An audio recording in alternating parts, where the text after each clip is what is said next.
नमस्कार साथियों, हिंदी स्टेनो बढ़ोत वाले चैनल में आपका हार्दिक स्वागत है। आज की डिक्टेशन रामधारी गुप्ता खंड 2 से प्रतिलेखन संख्या 51 90 वर्ड पर मिनट की स्पीड से होगी। तो आइए शुरू करते हैं। डिक्टेशन शुरू होगी 5 सेकंड बाद। स्टार्ट।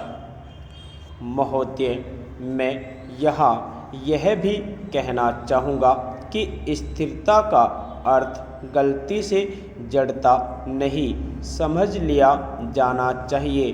सुधारों के मूल में यह बात समझनी होती है कि परिवर्तन आवश्यक है। भारत में स्वतंत्रता प्राप्ति के बाद से हम जिन आर्थिक नीतियों पर चले उनसे हम विकास के एक ऐसे सोपान पर पहुंच गए कि जिससे 2001 तक हमारा काम अच्छी तरह चलता रहा। इससे पहले भी परिवर्तन की आवश्यकता अनुभव की गई थी और 80 के दशक के अंत में परिवर्तन शुरू भी किए गए थे। 1990-91 के संकट से तो इस प्रक्रिया में तेजी आ गई। अपनी पिछली नीति से हमें जो सफलताएं मिली थी, ये सुधार उसी पर आधारित थे।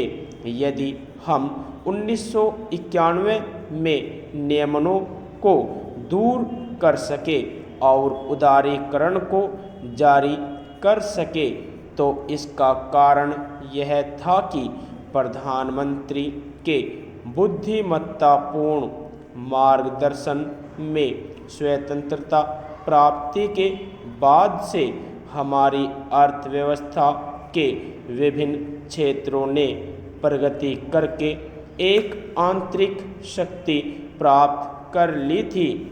उनका घोषणा पत्र पार्टी का 1991 का घोषणा पत्र इस बात का स्पष्ट और बिल्कुल सही द्योतक है कि क्या आने वाला है। कृषि में अपनी प्रगति के फलस्वरूप हम आत्मनिर्भर हो गए थे। हमारे उद्योग इतने मजबूत बन गए थे कि बाहर के विदेशी संपर्क को वे झेल सके। प्रतियोगिता के क्षेत्र में भी और सहयोग के क्षेत्र में भी हमारी नीति में एक निरंतरता बनी रही है, जिसके परिणाम स्वरूप हमें अपने सुधारों के लिए आधार मिला है। जो नई आवश्यकताएं आ रही थी और जो वास्तविकताएं सामने दिख पड़ रही थी, ये सुधार उन्हें देखते हुए किए गए थे। मुझे यह कहने में कोई संकोच नहीं कि भविष्य में भी हमारे सुधारों का सिलसिला इस बात पर निर्भर करेगा कि हमारे सामने कैसी घरेलू ज़रूरतें आ रही है। जैसे जैसे हम इन सुधारों पर चलते जाएंगे तो जहाँ कहीं उनकी कमियां नज़र आएंगी, उन्हें दूर करने की चेष्टा की जाएगी।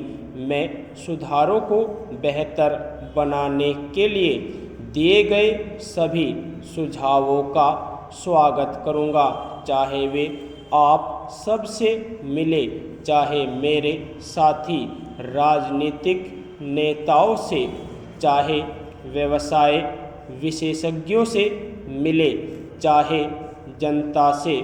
और यह सब हमारी सुधारों की नीति के अनुरूप होगा और वास्तव में तो यह उस नीति को मजबूत बनाएगा।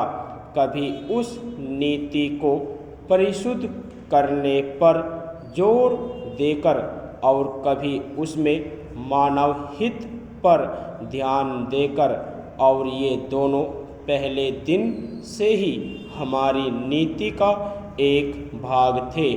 इस संबंध में मैं हाल में उस वाद विवाद की चर्चा करना चाहूँगा जिसमें सुधारों की आलोचना की गई है।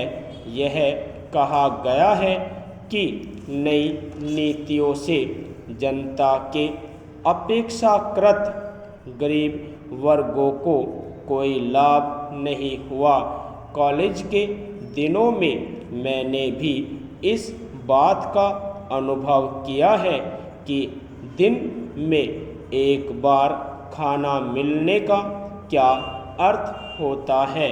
इसलिए गरीबों के बारे में मेरी चिंता सचमुच वास्तविक है। यदि आपको डिक्टेशन अच्छी लगी हो तो हमारे चैनल को सब्सक्राइब करें तथा वीडियो को लाइक व शेयर भी करें। धन्यवाद।